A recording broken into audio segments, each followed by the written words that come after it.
Hi, I'm Samson Shea. I've been living in Georgetown all my life, and starting this October I will be going to the Culinary Institute of America for a 4-year bachelor's degree. Today I'm going to be making a pan-seared sesame crusted tuna for you. So to start off, we're going to make the spice mix, and what it is it's going to be 1 tablespoon of white sesame seeds,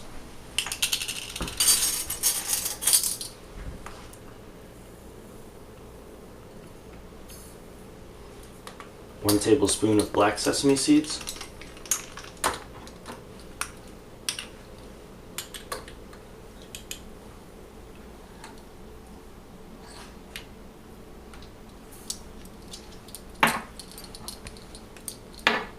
about a tablespoon of paprika,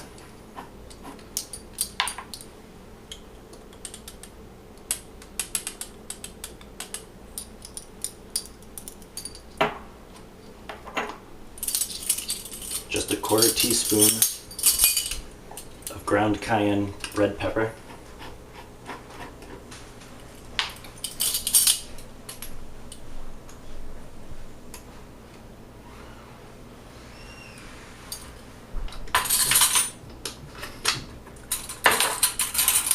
and just a pinch of sea salt, ground up. Just mix it all together. And just before we stir off the tuna, we're going to dredge it in this. It'll stick to it, and that will make a nice crust around it. When we're going to be plating the dish, it's going to have underneath it a bed of thinly sliced miniature cucumbers.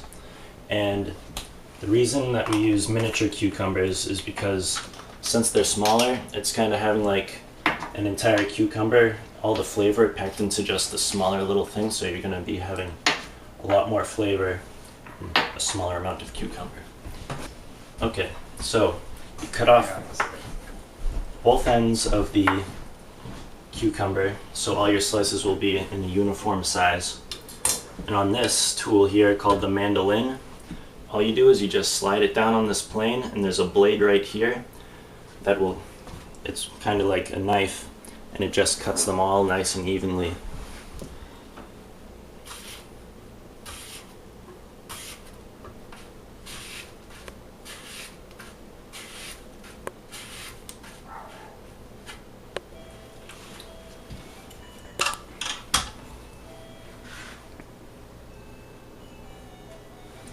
Got the good ones.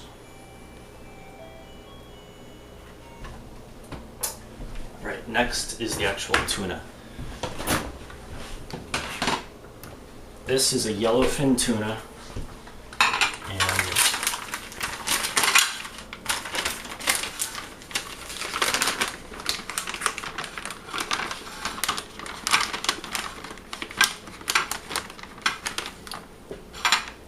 this dish is basically going to be an appetizer, so the size piece we want to use is only going to be about probably 6 ounces. So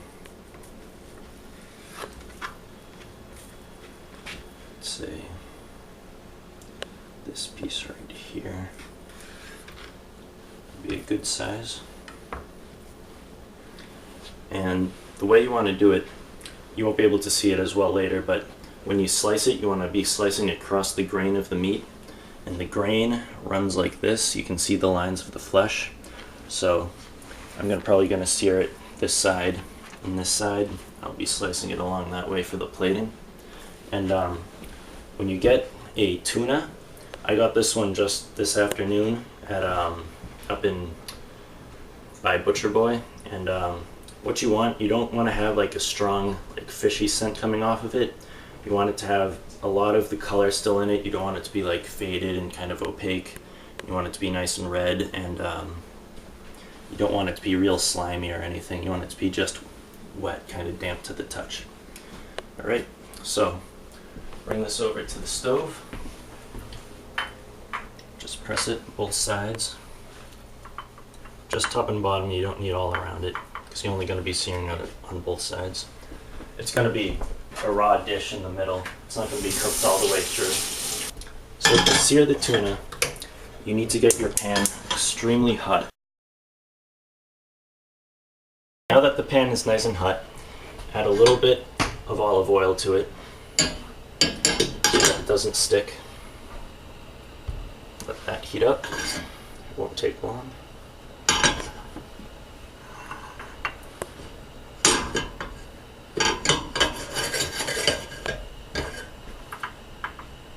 And lay the tuna down. You should hear a nice sizzle like that as soon as you put it down, or it won't be hot enough. Otherwise, it won't get a nice crust around the side, and it'll just start cooking through and it won't get nice and crunchy on the outside. You're only going to leave it on for maybe 30 seconds, maybe more on each side, because you don't want to be, again, cooking too much. It's going to be pretty much a raw dish. It's just on the outside so you have that texture difference.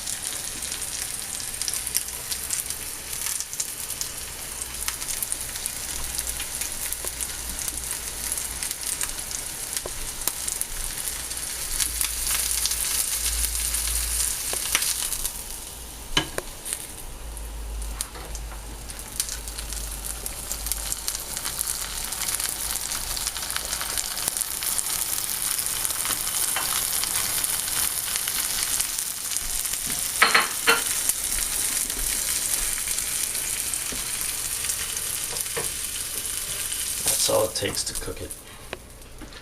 Now, bring it over to the cutting board.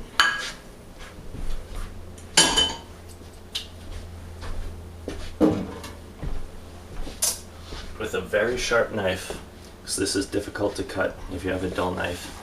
It'll just, when you try and cut it, it'll just end up just collapsing on itself and like making just like a mess. It has to be sharp or you won't get nice, clean pieces.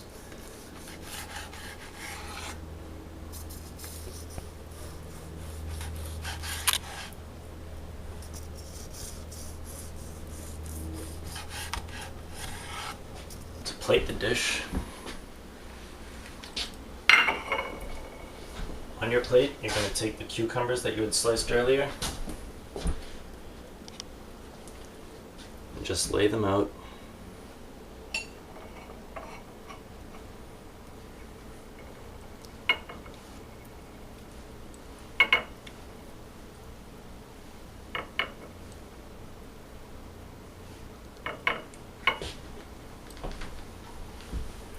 Take your tuna.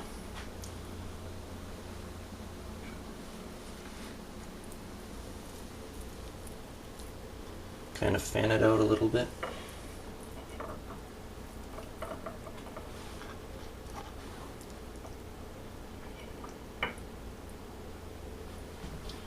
And then, to top it off, I made a sauce earlier that takes a little bit of time. It's called a soy glaze.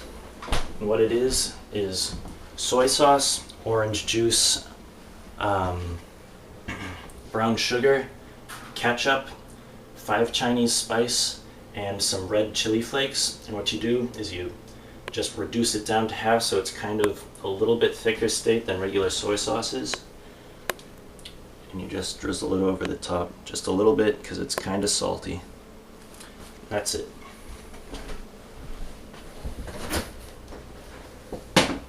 It's a great summer dish. It's nice and light. Nice summer vegetables. It's cold, refreshing. Bon appetit.